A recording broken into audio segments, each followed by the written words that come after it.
Hi everybody, welcome to this week's live video. Now today's topic, I'm going to, just trying to get the angle right. Today's topic, I'm going to talk to you about freedom and how our desire to be liked is keeping us chained or stopping us from being free.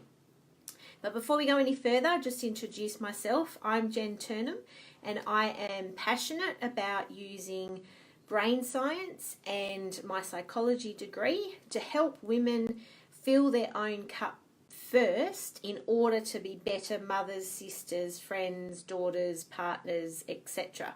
I'm also the host of a free Facebook group, Highly Sensitive Extroverts with Jen T. So if you're an HSP, highly sensitive person, and you're an extrovert, very unusual, can I just say, because most HSPs are introverts. So if you are an extrovert and also a HSP, then as I said, very unusual. Please come and join our group. That's why I created it, because we have different struggles and different challenges. So I created the HSP group to help. I also wanted to draw your attention to a free guide I created, Feel Fantastic in 3 Simple Steps. There's a link to download that in the post attached to this video. There's also a link to join the group. As I said, today's topic is about freedom and how our desire to be liked could be what is keeping us from being truly free. So here's a couple of situations for you. So have you ever decided not to say something, or you've changed your behavior in some way because you were worried about what others might think, or you were scared that they might not like you? For example, have you ever said yes when you really felt like saying no?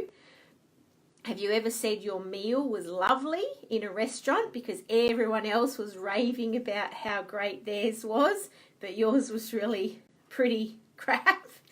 Have you ever not spoken your mind, not stuck up for someone, or not called someone out on their racist, sexist, or some other offensive comments or behaviour because you were scared that that person might not like you anymore?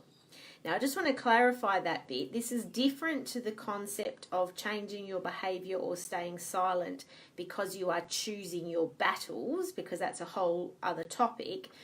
I'm talking about when you censor yourself for the sole reason that you want to be liked, and the idea of being disliked scares you. Now, how did this topic come up? Well, recently I've been learning and researching Adlerian Psychology, and I came across the interesting concept where Adler actually links freedom to being disliked. So the concept basically is that freedom equals being disliked. So if someone out there in the big bad world, if someone out there dislikes you, that's good, because it is proof that you are living in your freedom and not living trying to be liked by everyone. So that's the concept in a nutshell. But what does that actually mean? It means that your actions and your choices are driven by your own goals, your own desires, your own purpose. They are not driven by the desire for everyone to like you. Now, again, just a slight clarification here, because I don't think this is an all or nothing situation. You're not either free or you're not. I think it's more a scale, like most things are in psychology. It's a scale or a continuum, and you fall somewhere on that scale between 100% of the time I'm living in my freedom down to never living in your freedom, i.e. you're always driven by not wanting to be disliked. So another way to put this is, or another example is, you might live in your freedom, which is basically means being true to you most of the time, but when it comes to a certain group of friends, you might fall back into being driven by not wanting to be disliked. Or it might be when you're meeting someone new, that's when it happens and you fall into the trap of trying to be liked. Now, my challenging category is my high school friends, which is really interesting when I thought about this because I never see them anymore, most of them anyway. So why do I care, really, whether they like me or not? So it's interesting to reflect on where it is or where it might show up for you in your life. And the trick to moving up the scale, getting closer to 100% living in your freedom, is obviously the first step is recognizing when we are not doing it and stopping. So recognizing when we're not living in our freedom, or recognizing when we're being driven by the desire to be liked rather than just being true to us. And the more we practice being true to us, the more free we become. So basically, we have a choice in each and every interaction we have with other people out in the big bad world. So what can we do about that? First of all, you choose which price you want to pay, because both choices have a price. If you choose to live to please others and you are driven by the desire to be liked, the cost is that A, it's pretty much impossible, and B, you will basically live like a caged animal with everyone else being your keeper. So that's the price to pay by choosing to live to please others. If you choose freedom, the cost is that sometimes people won't like you, but it is possible to get to the point where that is okay with you. And I also want to clarify a little bit again here. It's not about wanting to be disliked. It's about getting to the point where you don't mind if you are disliked. And if you do manage to get to that point, it is such a powerful place to be. So obviously you can tell which choice I'm suggesting you take. So if you recognize that there are times in your life when you are being driven by the desire to be liked, it could be certain people, or maybe it's all the time for some of you, then I have a challenge for you all. So first of all, step one is grab a piece of paper and divide your life into various categories or groups of relationships. So for example, family, parents, siblings, in-laws, friends, acquaintances, online relationships, e.g. Facebook, work colleagues, random strangers, for example, shop assistants, waitresses. So think of as many different categories of people that you come across in your life.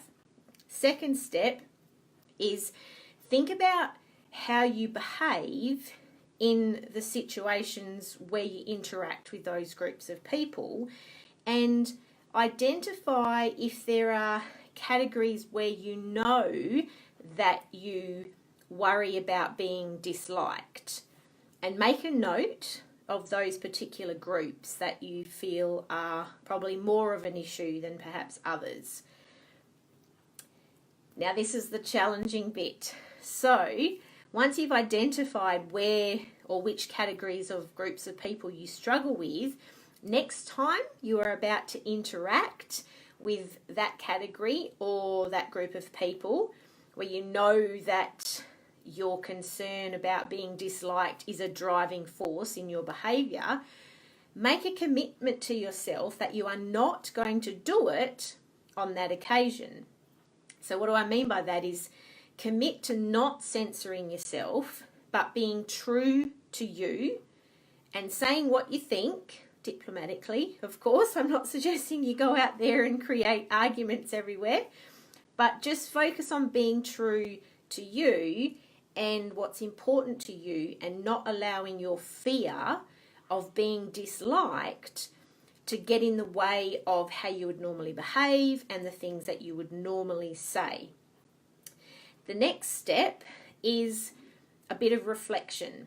So after you've done this, after you've challenged yourself to not censor yourself on that particular social interaction, then do a bit of reflection on how you feel, what the experience was like, how it was different to how you normally are in those situations, and take some notes so that you can track your progress, because obviously our goal here is to most of the time be living up around the 100% being true to ourselves on that scale that I mentioned. So track your progress, because it can sometimes be important to look back and see how far we've come.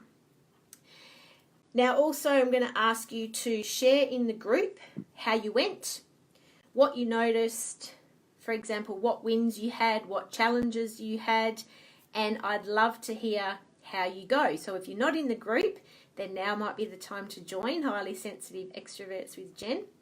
And if you want to know more about Adlerian Psychology, check out the book, The Courage to Be Disliked by Ichiro Kishimi and Fumitake Koga. And thank you, Kathy, from the group, for the recommendation. I really enjoyed that book. And for those of you who are interested in it, it's Adlerian Psychology presented in a conversation between a philosopher and a young student. So it's quite an interesting way to learn about a complicated topic maybe, or a potentially boring topic, not for me, but for some people. So that's pretty much it for today. Thank you for watching. And don't forget to download your free guide, 3 Simple Steps to Feel Fantastic. The link for that is in the post attached to this video. And I will see you in the group or next week right here. Actually, no, not next week, because I'm going off on another adventure on Friday. So for those of you who watched my video last week, it was all about adding more adventure to your life. And those of you who follow me on Facebook know that Woz and I go on lots of adventures. So we're heading off on Friday, so there will be no weekly live video this time next week. So I will see you this time maybe in 2 weeks, because I just remembered I think I'm having an operation 2 weeks time. So maybe, and then I think the week after that is Christmas. So maybe now's a good time to take some time off. Yay, Jen's going on holidays. All right, thanks for watching. See you when I see you, I guess. Merry Christmas, Happy New Year if I don't see you before then. Take care.